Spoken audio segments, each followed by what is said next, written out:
Welcome to my YouTube channel, One Race, a Human Race, All Human. Today is Sunday, October 16th, 2022. Please read Professor E. Handy Lopez's book, Dog Whistle Politics, How Coded Racial Appeal Have Reinvented Racism and Wrecked the Middle Class. And there you can see, that's the book. Okay, that's the book. What's happening right now is that, once again, the Republican Party is using the Southern strategy. Something that's been used for 400 years. There's one race, the human race. We're all human. We all want life, liberty, pursuit of happiness. Everyone has a right to life, liberty, pursuit of happiness. Southern strategy divides. The Democrats must bring people together and squarely analyze racism, show where the racism is being used, where you have white voters voting against their own economic interests. Read Dr. King's speech, his Montgomery, Alabama voting rights speech from March 25th, 1965, when he says in the 19th century, white men and newly freed slaves, black men with slavery-free labor, work night and day, night paid zero, they voted together. They voted economics. They weren't concerned about the color of someone's skin. They voted together. That's a fact. Infusion coalitions. Then they brought in segregation to stop that. My point is they voted together, all right? The Southern strategy is being used right now. You're going to hear Michael Steele talk about that, and Mr. Island also is going to talk about that, his book. And this, notice what you don't hear from one of the panelists, and here's what I'm trying to say. The Democrats, you have to call out racism. When crime is a code word for people of color, crime happens in all communities. No one wants crime. We all want the same thing. We're all human beings. You have to help white America to vote economics and not vote based upon stereotypes, racism, etc. That's the reason why races are tightening. Considered toss-ups, according to the Cook Political Report: Georgia, Nevada, Pennsylvania, and Wisconsin. If Democrats lose even one, their hopes of holding or expanding their majority against Republicans diminishes, if not outright disappears. It's even more troubling on the House side, where 538's election tracker gives the Republican Party about a 70% chance of winning the chamber. Joining me now, Lene Erickson, Senior Vice President of Third Way, Michael Steele, former Republican National Committee Chairman and an MSNBC political analyst, and Steve Phillips, host of Democracy in Color podcast and author of the new book, How We Win the Civil War. Thank you all very much for coming to the Sunday show. Lene, I'm starting with you. What you don't hear at the first time that the person's interviewed. The numbers don't paint the clearest picture. Republicans are making crime a central issue, but the latest NBC News poll from late September didn't even have crime in the top 5 most important issues to voters. It was down at number 7. Meanwhile, your colleague Jim Kessler was here in March after your organization, Third Way, released a report showing that 8 out of the 10 states with the highest murder rates in 2020 voted for Donald Trump. And yet crime appears to be a winning issue for Republicans. Why? I think that they're definitely trying to paint a larger picture that the Democrats are the party of chaos, right? So we're talking about crime, chaos on the border, chaotic inflation, and that's the overall way that they want to paint our party. Now, as you pointed out, that's ridiculous because we all want our communities to be safe, and frankly, Democrats have shown that they're better equipped to do that. Mississippi has 5 times the murder rate as New York City, but you don't hear a lot about that. And I think you really need to make the case to voters that we aren't the party of chaos. They are the party of extremism and insurrection, and we're the party to really deliver results for the people.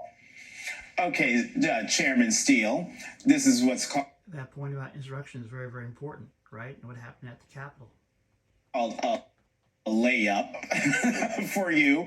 Why is the crime message hurting key Democrats as opposed to, say, the economy?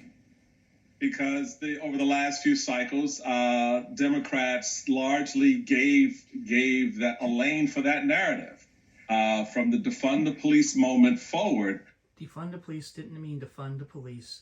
It meant to give resources to social services to to make the police jobs easier. Right now, the police are the social workers, psychologists, sociologists, the ministers, the priests, the rabbis, the imams, everything, right?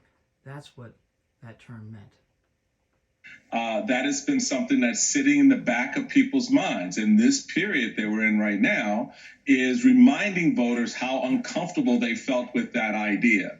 While, yes, that's not a direct narrative. In fact, Republicans want to defund the FBI. But the reality of it is crime is something that white America associates with people of color in large measure. That's what these ads are. They're showing you photos of convicted black men. They're not showing you, to the point just made, of the white men in Mississippi who've been part of increasing the crime rate there. But the reality of it is, all the panelists agreed with that. Is race is at the bottom of this. At the end of the day, it boils down to how they play the race card, how effectively they play the race card. And I don't hear anybody say, "Oh, there you go, talk about the race card." It is, because if it wasn't the race card, then you wouldn't be showing ads of black convicted men. You'd be showing ads showing statistical ads showing how the rates have gone up under this party or that party. But that's not how this is played out. So, the reality of it is, there's a lane here. It's working. It's having an impact in places like Pennsylvania, especially. And Oz has been very effective at going after Fetterman on this issue. And you're seeing it tighten the race. And Steve, more on this point of crime, because that's where I was going. Crime seems to work with Republicans because it's all about associating black people, the other, with crime, and then tagging that to Democrats. But that's not something that's new this election cycle or even Willie Horton back in the 80s. Yeah, no, and thanks for having me on, Jonathan. And I hope this panel isn't confusing for your viewers, because I was once on a DC Metro train and I was confused for Michael Steele. So navigate that. But you're 100% correct.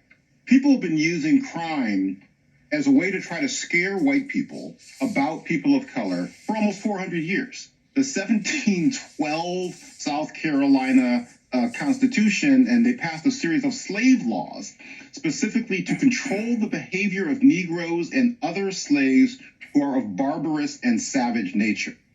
So that's a long-standing piece. Then you look at Nixon in '68, after the urban rebellions of the 60s, running on a platform of law and order. And then Trump tried to do the same thing, trying to appeal to the suburbs and demonize Minnesota, et cetera. So it's a very, very long-standing proposition, but it's less effective now. Trump lost to Biden because the composition of the country has changed. When Nixon did it, people of color were only 12% of the population. Now we're 40% of the population.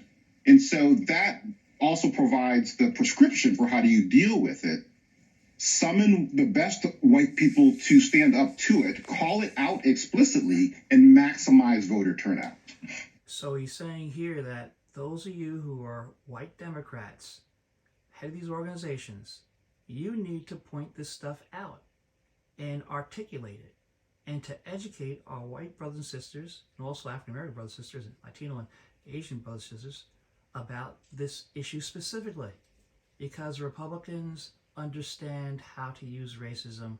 They understand dog whistle politics. Read again Professor E. Handy Lopez's book, Dog Whistle Politics, How Code Racial Appeal Has Reinvented Racism, Wrecked the Middle Class. This is how you're going to save America. This is how you're going to save our democracy. You have to analyze the problem, articulate the problem, let people know that they're being misled and that they're voting against their own self-interest. When they vote for the Democrats, they're voting in their self-interest. And Lene, in this conversation, I'm still trying to understand how in an economy where inflation is at the highest it's been in 40 years, you have Republicans who are eschewing that message and going right to crime, which I said in the intro, the latest NBC News poll shows it as 7th in terms of concern, crime. So my question is, how do or should Democrats push back against this notion, this long-held notion in politics, that Democrats are soft on crime?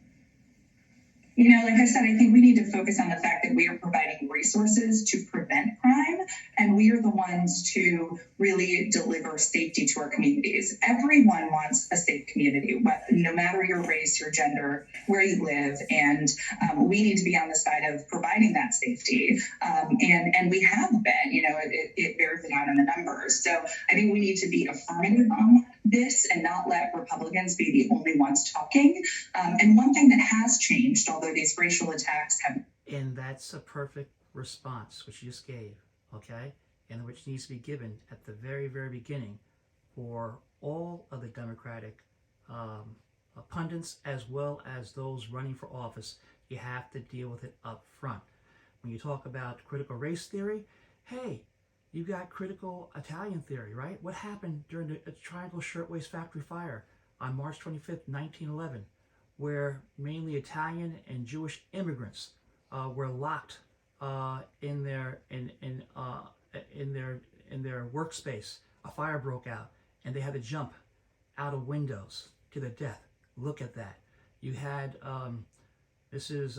Wagner, who became the first female secretary, cabinet member for Franklin Delano Roosevelt. She was 30 years old. She witnessed that, okay? And she passed many of the progressive labor laws. So you have to deal with it up front, just like this person's doing it right now.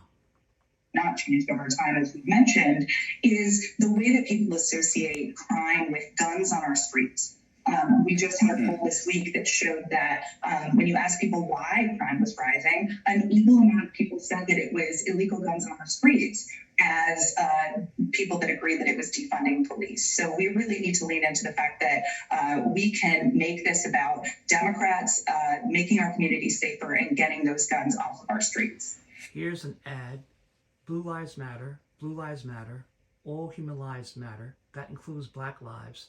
Let us revive the assault weapons ban, which Republican Party allowed to expire in 2004. Let's protect our citizens. Let's protect our police. Let's protect everyone. And so, Chairman Steele, you've just heard Lanae lay out that argument. Do you think it's an effective argument? I do think it's an effective argument that should have been argued about 6 weeks ago, 7 weeks ago, 8 weeks ago. She's right. Let's say 60 years ago, okay? Because they've been using this, as you heard the other panelists say, for centuries, right? For centuries. You have to deal with it. On point. I don't know why Democrats don't talk to the people in their orbit who actually know what the hell's going on and can actually give them the play weeks and months before a general election instead of 3 weeks before a general election. You've met Democrats. What part of this country are you not getting that you don't see this coming at you like a friggin' freight train at 1,000 miles an hour? And you're just standing there going, well, it ain't going to hit us. No, it's about to hit you. And so the fact that you've got these resources and these people and communities that are out here, that are on the ground, that are potential cohorts in clarifying the narrative for you, we're 3 weeks out. This message is sunk in with voters. You're right. It's number 6 on your hit parade, but it's number 1 in how people are looking at who they're going to vote for. And that's the piece that is mind-numbingly stupid for me, that they haven't figured that part out. But yeah, she's absolutely right. Thank you, Lynette. I'm sorry they didn't listen to you. I'm sorry they didn't listen to your cohorts weeks and months ago to develop a counter narrative. I could have told them, anyone on this panel could have told them it was coming because everyone in the country saw it. So yeah, I'm gonna have to cut you off, Reverend. Okay, we can't talk about the midterms and elections without talking about Georgia. Here's the key moment in the debate between Herschel Walker and Senator Raphael Warnock on Friday. We'll talk about it on the other side. One thing I have not done, I've never pretended to be a police officer, and I've never threatened a shootout with the police. And now I have to respond to that. We are moving on, gentlemen. I have to respond to that. And you know what's so funny? I am with many police officers.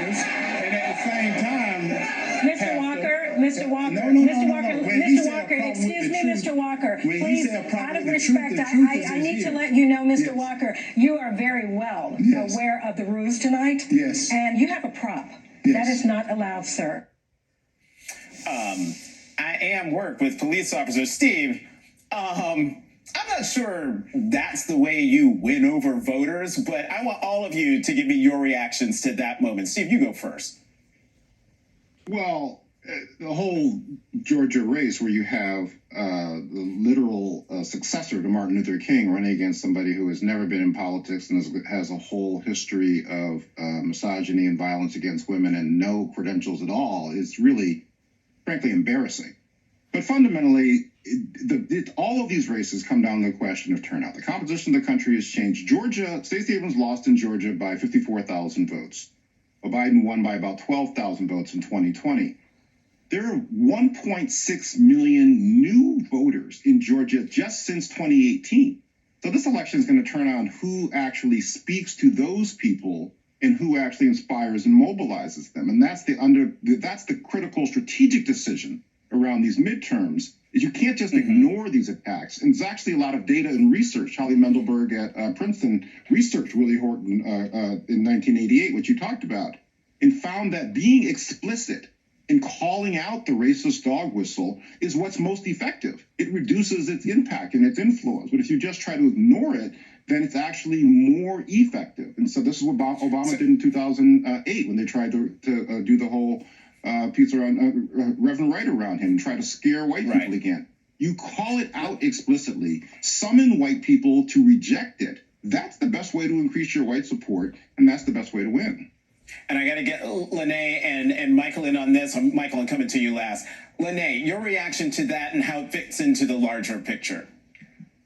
I mean, I think this is a great example of how Republicans are throwing away the Senate majority. If we win the Senate, it's going to be because we put up mainstream candidates who are talking about mainstream issues, who are appealing to the voters of their state. And the Trump lane has taken over and put these extreme candidates in these Senate races that, frankly, they should have been able to win in a midterm year like this. So Mitch McConnell said it. It's one of the only times I've agreed with him, but they have a real candidate quality problem, and I think it's very likely to result in Democrats keeping the Senate. And Michael Steele, last to you, and we're running out of time, but two real quick questions. One, why is this race still so close? Herschel Walker could win. And two, would you have recruited him? Hell no. No, 1,000 times no. No. But he could still win. Yes, and it goes to the point just made about how you lean into the attack. It's okay to attack your opponent on political grounds in politics. You don't have to attack them personally, but when a candidate opens themselves up the way Kari Lake has out in Arizona and Herschel Walker has in Georgia, I don't understand why Democrats are sitting here tiptoeing around the tulips on it. I mean, lean into it. The man has so many children he can't keep count. He paid for an abortion. The pro-life, pro-family man was out there paying for abortions, not once, but apparently more than once. And the reverend is like, well, we're just not going to talk about it. In Arizona, you got the consummate election denier, and you won't debate her? You won't stand on the stage and every time Kari Lake open her mouth, look at her and go, well, that's why you're not qualified to be governor, and make a point every time she opens her mouth? This is not rocket science, Democrats. You guys, I mean, you're sitting here and you're watching this thing wither away. You're looking at these elections that, as you said in this lead-in, Jonathan, Democrats were ahead on. They had solid ground on. Now they've tightened up. There is that part that happens like that. But the rest of it is on you at this point, because you got some candidates out here who think they just need to be nice about it instead of leaning into the fight. Well, Because Republicans trust with the shoe on the other foot, baby. This would be a whole different game for them. Y'all be cleaning up all kinds of mess. Hey, Michael Steele, I'm in all kinds of mess because we've gone probably 2 minutes over. We got to go. Michael Steele, Lene Harris, and Steve Phillips, thank you all very much for coming back to the Sunday show. That was a great panel, and we have to bring people together And you have to help people see when they're being misled to vote against their own self-interest. Thank you for being on YouTube channel, One Race, Human Race, All Human. Read that book, Dog Whistle Politics, How Cold Race Appeal Has Reinvented Racism and Recommended Paths by Professor E. Handy Lopez.